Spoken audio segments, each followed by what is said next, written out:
సక్కనోడు సరుపంచు సక్కనోడు సరుపంచు సక్కంగా సడాకులేసినాడే పద్దు మాసాలు కుటుంబాలు. నమస్కారం అమ్మ, ఈసారి సర్పంచ్ ఒక అవకాశం ఇవ్వండి.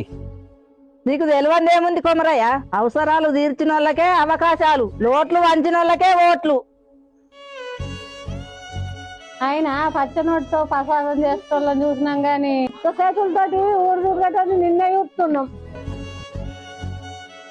మరి నీ కార్యకర్తలు లేరు కొమరయ్య? ఖర్చు చేసేటోళ్ళకి కార్యకర్తలు ఉంటారు కానీ కష్టపడేటోళ్ళకి ఊళ్ళు ఉంటారమ్మా. మందు వంచితే మందకు మంది నచ్చేటోళ్ళు, నీ దగ్గర మందు లేపాయి, మనుషులు లేపాయి. అనుభవం ఉన్నోళ్ళే అడ్రస్ లేకుండా పోతుర్రు. కొత్తగా వచ్చిన కోడిపిల్లవు నీతోటి ఏమైతుంది? బహుమతులు ఇవ్వకపోతే బంధువులనే ఓడగొట్టేటోళ్ళం, నువ్వెంత తమ్ముడు?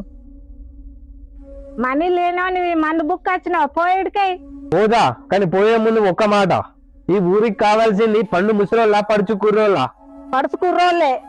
మరి పని పాట లేను నమ్మిన మీరు పట్టభద్రుని ఎందుకు నమ్ముతలేరు? 500 ఓటేసే మీరు అభివృద్ధికి ఎందుకు ఓటెత్తలేరు?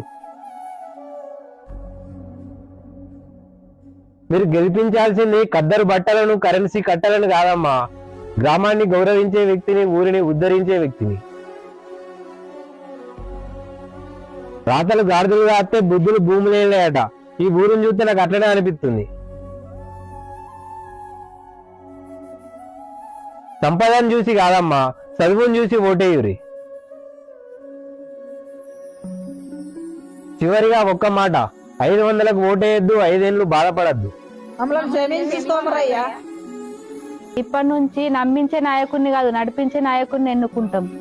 జై హింద్. జై హింద్.